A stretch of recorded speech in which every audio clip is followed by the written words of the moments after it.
Thank you all very much for joining us today. My name's James Digby. I'm the Managing Director of Bright. We are an educational marketing agency, so we help our customers to attract parents, pupils, customers, and talented staff as well. So a lot of that's through improving branding, improving marketing, improving employer branding, but also looking at some of those journeys right from the very beginning of when somebody first interacts with you as an educational organisation, all the way through that funnel, and focusing on some of those conversion rates as we go. So that might be from impressions to click-throughs, but that might also be from attending perhaps an open day or a virtual open day, and then the conversion rate through to actually registering with you, say as an independent school or a state school or a trust. So we've got a diverse range of clients, but the vast majority of our clients are schools, trusts and independent schools, and we run about 5,000 campaigns each year. So those campaigns are spread across quite a diverse range of different media. So last year we used about 360 different media options, and we use that knowledge and the fact that we've been doing this for about 24 years now to provide market intelligence to our clients so they can make better informed decisions about which media options they need to use, but as we're going to talk today about also to provide some kind of insight into how you can tie that content together, especially when you are using diverse media schedules. So today we're going to talk a little bit about what storytelling is, why it's important within the world of education marketing. We'll talk a little bit about how to understand your audience and give some practical tips there, and I can answer any questions that maybe come up from that. We'll talk about the elements of a compelling story. I think that it's really important to make that as simple as possible so that it's clear cut, so that it's not too convoluted. And then once you've actually kind of got those elements in place, what techniques and tools can you use to make the most of that storytelling? And then finally, how could you be integrating these methods into your marketing strategy so that year on year you're actually improving the way that you attract and convert people using your various marketing methods. In terms of questions and resources and so on and so forth, do ask questions as we go along. As I've already proved with nobody being able to hear me, we do have a chat window that you can use to communicate with me. So I'll make sure that that's clear enough for me to see as we go along. But I will leave some time at the end as well to answer any questions that people might have. And we're also going to share a copy of the recording, so you'll be able to see everything that we've gone through today, and that will give you access to being able to email me directly if you've got any questions, and I'll be happy to come back to you on an email or even pick up the phone and talk you through any of the questions that you might have. We do have a number of resources on our website that links through to marketing in general for the education sector, so feel free to download those resources. And if you'd like to apply some of the things that we're talking about today to your marketing, feel free to book in with me a free session. We'll just go through how some of these things could apply to you, because I do know that even though we only work in the education sector, everybody is unique, everybody is different. You've got your own challenges, you've got your own quirks to your target audience, so do feel free to put that in. So what is storytelling?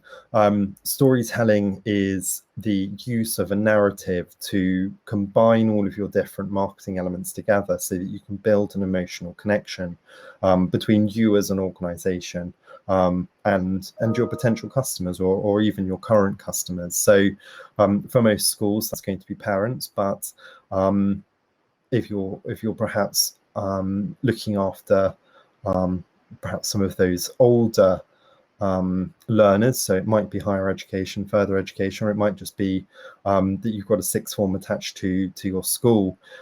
It may well be in those situations the pupils that you need to be building that emotional connection with, and we know that needs to be different. We know that when you're looking to kind of target parents, it needs to be different than when you're trying to target pupils. So we can talk a little bit about that as we go through. So in terms of why you need to actually be tying things together with this golden thread of a story, there's a number of reasons for that at the moment, but I think one of the most interesting and relevant points is just that people are bombarded now with adverts and marketing throughout their daily life. So as you can see from those statistics, the number of adverts that people see each day has increased quite significantly in the last 50 years. And I imagine in the coming 50 years, things are only going to get greater. A lot of platforms that used to be free, a lot of platforms that used to be advert free, they are increasing in terms of volume. And what that's actually leading to is the fact that people are just bombarded by marketing messages from schools and organizations and businesses, individuals on these different platforms. And they feel that a lot of this content isn't relevant. So this slide just gives you some kind of indication of how that marketing fatigue looks. So the vast majority of people feel bombarded, or at least starting to get irritated by the volume of content that they receive. So how can you make the most of telling stories to improve your marketing of your educational organization? So I think the first thing that I would be thinking about if I was, say, a marketing manager within a school would be, how can I set myself apart from my competitors? What are my competitors doing in terms of positioning? Where are they positioning themselves? And then how can I be building a emotional connection with the people that see my content? And we know that people are typically seeing things 14, 15 times on average before they actually take some kind of action. So without that being tied together by a story, it's very hard for people to build any kind of emotional connection with you as an organization, because quite often they're going to either be seeing the same message, or they're just going to be seeing kind of a bit of a pitch positioned in different ways of why they should be sending perhaps their child to your school, or using your exams, or downloading your digital education courses.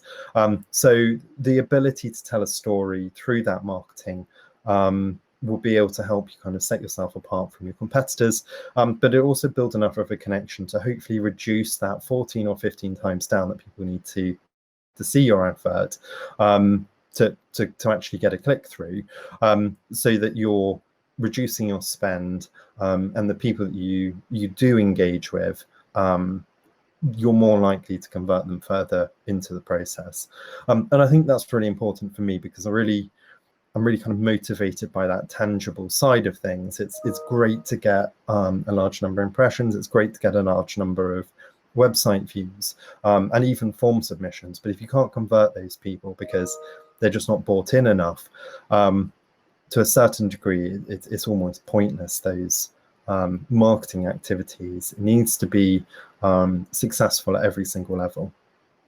And this might not be the case for you as a particular organization, but there has been a bit of a shift away from the human element of education. People are bombarded with a lot of educational messages. People are bombarded by digital options, Duolingo, for example, apps and software and platforms that can help them to learn the materials and the content that they need, or to support their children in the way that they need to be supported. And those platforms are absolutely brilliant. I think there definitely is a place for them. But it's important to be highlighting the human experience of, say, your school, for example. And that really brings it to life. If you can get across the values in an open and honest way, the things that you've achieved, and that community spirit in your marketing, then you're already a good portion there of convincing people that you're the right place for them, and potentially also helping people to rule themselves out of you as an organization that perhaps don't share those values, don't share that community spirit. I don't want to touch too much on recruitment, but I do feel that's an important element of recruitment. And I do feel that storytelling is a brilliant way to get values across, because quite often you see the same values being repeated time and time again. And in a lot of organizations, that may well be right. You might have a value about valuing kind of that community feel, the relationships between staff and each other, between staff and pupils. But you're only really going to be able to get that across in an open and honest way if you can tell a bit of a story, but also back it up with evidence and examples.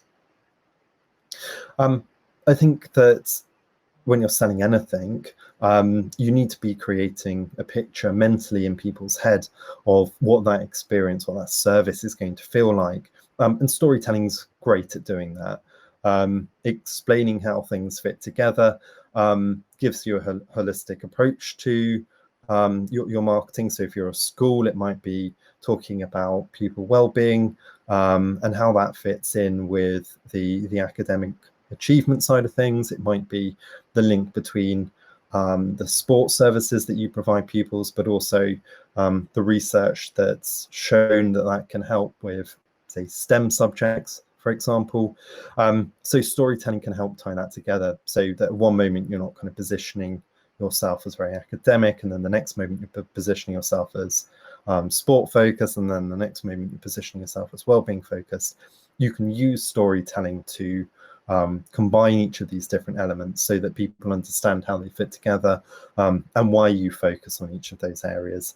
And I think that's a really important part of convincing people to take some kind of action from your marketing and engage with you through that marketing funnel. I've put this in quite a professional way about highlighting your strengths and achievements, but for me, this really comes down to bragging a bit more about some of the things that you do. I think that the education sector as a whole isn't always great at this. If you look at other sectors, especially the tech sector, quite often they highlight and they boast and they brag about a variety of things, and I don't think you should necessarily jump straight to that level of highlighting strengths and achievements. But I think definitely a move towards being a little bit more confident about some of the things that you've done well as an organization, especially at times of change, because there'll still be lots of things that you're doing really well. If you're perhaps one head teacher's leaving after a long period of time and a new one's coming in, make sure that you're reinforcing some of those achievements and some of those core strengths that are going to remain the same. And storytelling is great for moving away from this kind of concept of positioning yourself as almost like a business with no face and no human element behind it. You can use storytelling to showcase the impact that your organization's had on individual lives and maybe even communities if you wanted to take it a level higher. And for me, that's really important because it's a lot easier for people to connect with a brand if they can see their own situation and their own goals for perhaps their children reflected in some of the marketing that you're putting out there. Ethos and vision often come up in marketing and branding. I think that the difficulty is that in storytelling, you're given the tools to be able to kind of get this across in an open and honest way, but it can still be difficult to not do that and it come across as cheesy. So we will touch on that as we go through the masterclass. So how does a brand story work in reality? The first thing really is for people to be identifying your target audience and what problems do they have. Are they struggling to get the support that their child needs? Are they a learner themselves? Are they struggling to learn topics without extra support? Are they perhaps more suited towards sport and achieving through sport rather than the academic side of things. So it's really important that you understand those unique problems that your target audience has, and then build a brand story that shares values that are going to solve some of those problems that are linked to that. It's a lot easier to kind of say that than it is to do it in reality. But I think where you're stuck there, talk to your audience, talk to current parents, talk to current customers, talk to current students, and understand maybe some of the problems that you've already solved for them. And that will actually give you some of your brand story, as well as helping you to understand what those problems are that you, as an organization, solve. And then look to connect those needs. I would be kind of dividing them into emotional needs and functional needs. So once you started to understand those, you can start to build a bit of a narrative around how have you solved some of those functional needs for people, but how have you also solved some of those emotional needs? And this works really well in employer branding as well. Everybody's got some functional needs when it comes to jobs. So for example, the salary element, but there's also an emotional need. And we know that actually those emotional needs in both marketing and recruitment marketing can be stronger than some of those functional needs. They can be longer term. They can help people to stay with you as an employee longer, but they can also help people to stay with you as a customer longer, because you build a customer base. Even if those people are pupils, you build a customer base that share your values and had pain points really that you can solve in reality, not just in kind of a hypothetical marketing world. So by building that connection with people, you're going to be encouraging them to take some kind of action. So make sure that, and we're going to come on to the practical side of actually building this, make sure that anything that you're doing in terms of building that connection does allow people to take some kind of call to action at each stage, even if that is just something very quick and something that they can do on the go. There always needs to be some kind of ability for them to take some kind of call to action. And then brand stories work really well to not just increase that visibility element to raise your brand awareness, but also to improve your conversions, and you might not necessarily see your role as profit making, but to be more financially successful, because all of these different elements have helped you to understand your target audience, and they've built a story that will attract the right types of people, built a story that is focused on people's problems and you solving those problems. So those people tend to stay with you longer. If you're selling an educational product, you tend to sell more, and you can increase the cost of that product. If you're an educational organization, it also helps you to improve the number of pupils that you get for your school, for example, whether you're an independent school or a state school. So how do you actually understand your audience? At the very basics of it, I think you need to understand your target demographics, what socioeconomic group are people in, what physical region are people in. I would also be looking at some of those psychological elements. How do people, what are people motivated about? What's important for people? How do people make a decision? What kind of problems do those people have? What do they want to be solved?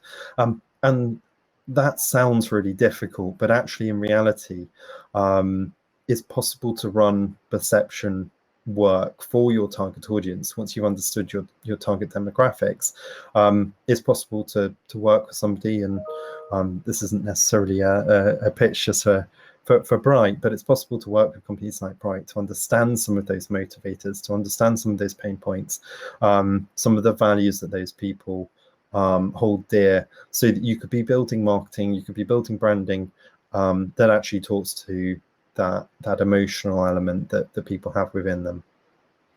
And then look to see how your audience behaves. for me, that's about the platforms that they use. So are they on Facebook? Do they prefer video? How do they engage with marketing at the moment? Are they used to something very sharp and punchy? Are they the types of people that want to find out more? Do you need a landing page or a lot of detail in it? Or do you need a very quick call to action? Again, you can be asking people this. It doesn't have to be looking at your external target audience. You could be talking to some of your current customers, some of your current parents, and understanding how they engage with marketing, what connects with them, what doesn't connect with them. And then you can adjust your marketing strategy to be focused on these three different elements. In some situations, in particular, if you've got a product or a service and you're not a school, in some situations you may want to consider adjusting the offerings that you provide to people. And in some other situations, I also think there might be a bit of a need to review your journeys. So what information does your target audience receive at each level of that marketing funnel? So what do they perhaps see on an open day? What do they get told on an open day? What do they hear if they attend a virtual presentation from your head, for example? Because all of this needs to be tied together. That's the very concept of storytelling, that these stories run through everything that you do. Through marketing to sales or admissions and registration. It's the same thing, and it's open and honest, so that when people actually join you as a customer or a pupil, there isn't a sudden change in direction in terms of those values and the things that are important to people. So how do you make this compelling? I think that's the most difficult part. Hopefully, once you've understood your target audience, how they think, what's important to them, what their pain points are, you'll have some ideas in terms of what your offering does to solve some of those pain points. So how do you actually build this into something that is compelling, just from maybe 3 or 4 core elements of your offering? I've tried to kind of digest this into 4 simple steps. I think that there can be a bit more detail to it than this, but where there is too much detail, sometimes it can be difficult to follow. So I would start really by building a high-level introduction to your organization. So what's your background, what's your values, and what are you trying to achieve? And I would use the wording that your current customers, your current parents, your current pupils, if you're targeting those pupils rather than parents, I would use the wording and the phrasing that they would use. It definitely helps you. And it definitely can hinder you if you're using wording that perhaps is too polished and perhaps too professional to talk about these elements. Everybody's seen highly polished values and highly polished mission statements. It needs to be very open and honest. It needs to be clear cut, and people need to understand how it's relevant to them and the problems that they might have with education that they currently receive. So education as a whole, and it's a bit cheesy to use the phrase journey, but it is a journey. So highlight all of the elements in your marketing. So this might be via a landing page, for example. Highlight all of the elements of that journey. You might have particularly strong extracurricular activities. It might be that community element. Take community, for example. A number of our clients use community as a phrase. What does that actually mean for people that are going through perhaps your school in reality? How does that community look? Do pupils have the ability to stop and ask anybody, any adult in the hall, some questions? Can they talk to senior leadership? Is there a limit on what community actually means in reality? Is everything very open? Are people genuinely caring? And it's important that you can understand that, because if there is if there is a lot of that going on in terms of that genuine community feel and that genuine strong relationship building experience, then you need to be weaving that into your stories so that you can get that across in an open, honest way. And a lot of the ways that you do that is to talk about real life stories. So what challenges have some of your learners faced, and how did you as an organization help them overcome that? In particular, again, I would be talking about the values and the elements of your organization that are really vital to that real life story. So for lots of people, that's going to be about resilience, and for lots of people, that's going to be about community as well. The learner is likely to have had to put in quite a bit of hard work themselves, but success it's very rarely built by one individual. It does have a number of different touch points, and that's how that journey piece, that pain point and solution piece, and that real open and honest piece all fits together through that storytelling of their journey. And then talk about some of those achievements and some of those milestones, and maybe highlight some of the things that people have gone on to do after experiencing that. What does their life look like once they've left you as a school? But show some kind of success. And I really like looking at e-commerce for this. I think that people selling items and products, but also services online, they're very good at telling that story of this is what life will be like but without the product, this is what life is like with the product, here's some real life stories, but also showing what's the end of this, what happens once you've used our product or service. So maybe review some of those elements and have a look at how they could apply to your story.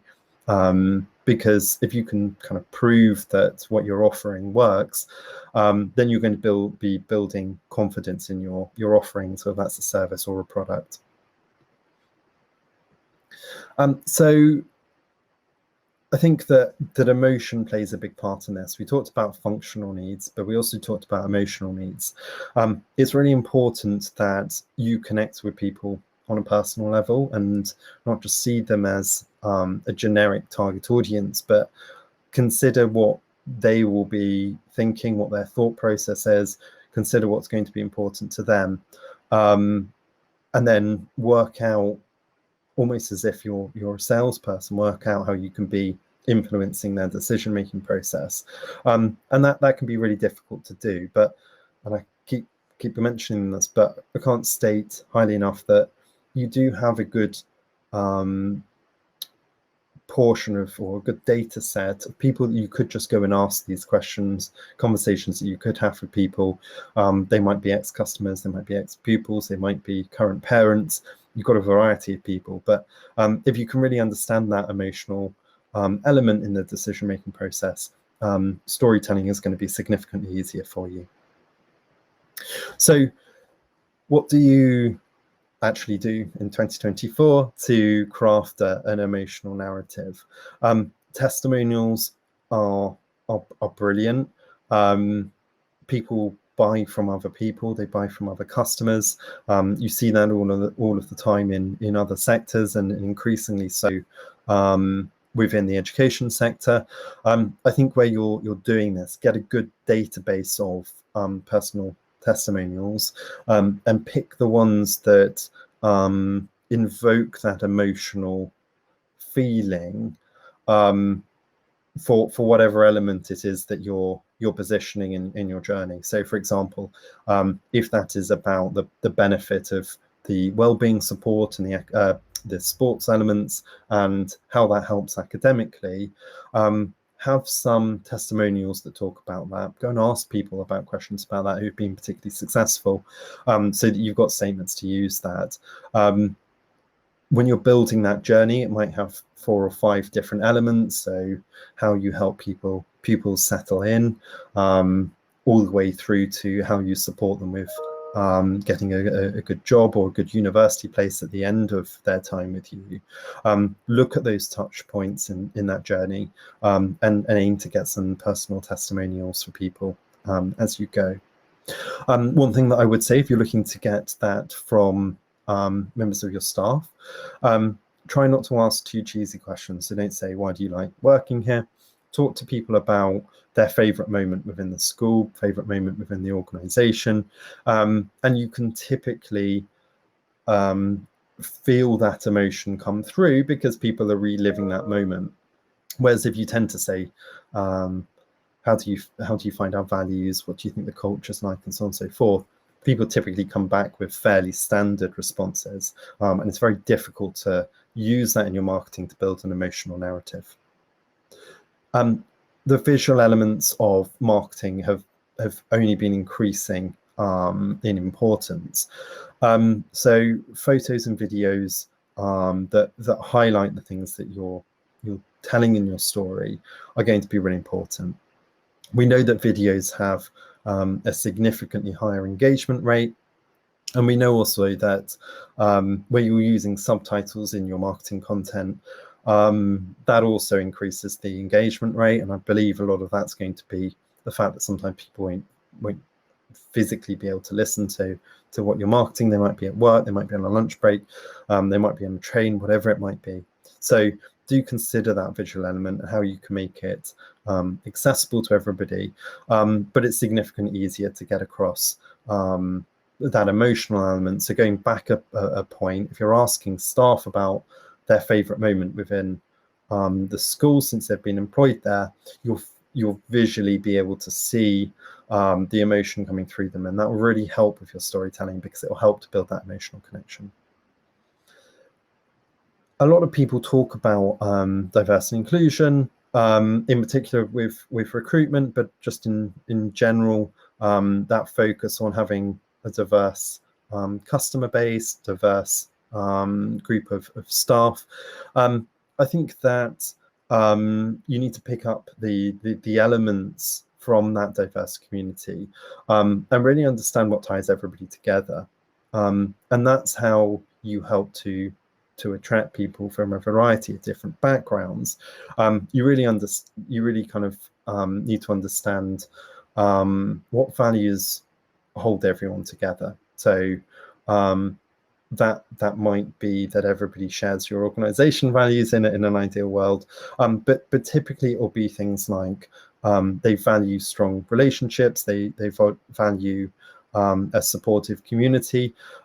So you can then position your organization or school in terms of being open and inclusive for everybody, but that everybody there shares X, Y, and Z values. In terms of the language that you use, try and make it as descriptive as possible. This will help to kind of make your stories and your content more vivid and engaging. And use very specific examples. I think hoping that people will be able to read into things can sometimes backfire a little bit. If you're trying to get across that strong relationships within your organization are really important, then have specific examples of that and use language that describes those relationships and the importance of them. And then finally, I think there's a big piece here around just being genuine and relatable. And a lot of that for me comes from talking in a tone of voice that my target audience would use. And therefore that means understanding the tone of voice and the way people talk and the words that people use within my existing customer base. So once you've kind of worked through this, what would you actually do to implement this? I think content marketing is really great. I find it a great way to engage with people when you follow a very clear process of trying to understand some of those pain points and building content that's focused on those pain points. real life examples are absolutely excellent. So share some of your customer or your parents or pupil stories, and demonstrate some of the impact that your offerings have had on them in real life scenarios. So perhaps somebody was struggling with dyslexia, for example, and your school was really supportive of them. You can talk through that person's journey. Some of the ups and the downs will be important as well. Don't just focus 100% on the easy bits, the success bit, but maybe talk about some of those challenges, because it will really make it a bit more vivid, and it will make it a little bit more relatable for everybody. I think that what I would caution is that with blogs and articles, you've got to be very careful with things like AI, because it's quite easy to tell for people that do use AI or see a lot of content out there what has been generated through some kind of platform, and what's being written from scratch. And it's also quite difficult to write something that is believable using AI if it's about a real world situation. So I think maybe kind of writing it from scratch and doing it with somebody else who's perhaps even coming from your target audience would be really helpful. Social media, it's very easy to try and feel like you've got to do 3 or 4 posts a week. But in reality, I think that the vast majority of organizations out there need to be considering the story that they're telling. How does their social media pick up that story? So are you telling a journey across a number of months? Maybe you're following a particular person. I think it's really nice to have case studies where you kind of drop feed a little bit of content each week into your social media. You can host sessions, live sessions online. You can share interviews online. You can share testimonials online with all of the platforms that you'll have access to through your social media strategy. So you can tell some of these stories in real time. You can show people visually what your environment's like, what are the challenges of trying to. It might be great that sport helps you to achieve better maths results, but in reality, what are the challenges of that? How does that fit in for some of your pupils into their lives? And showing that visually on social media is a great way to get that story across. Email marketing, I think that the vast majority of our clients that we work with, they've got a pretty healthy data set that they could be using to engage with people, but quite often that doesn't get utilized. So share some of your stories, share some of your content about your values, for example, within your newsletters to potential parents, and you could even go as far as tailoring this to different segments of your data set. So if you're using a CRM, a customer relationship management tool, you can segment your data. Think about that as maybe the age of the children that the parents are likely to have, but also you could be thinking of it as based on some of the values. You might have multiple target audiences, and those target audiences might have similar values, but they might have different pain points. So think about that when you're sending out emails to people. What stories could you be telling some people? What stories could you be telling other people? They don't have to be the same. They just need to be have that same undercurrent. And for me, that's typically your values and the things that make you strong as an organization. So that was everything. We've still got 15 minutes left, even though I managed to present a lot without any sounds at the beginning. So does anybody have any questions at all about storytelling or how it could perhaps apply to you as an organization or a school or a business?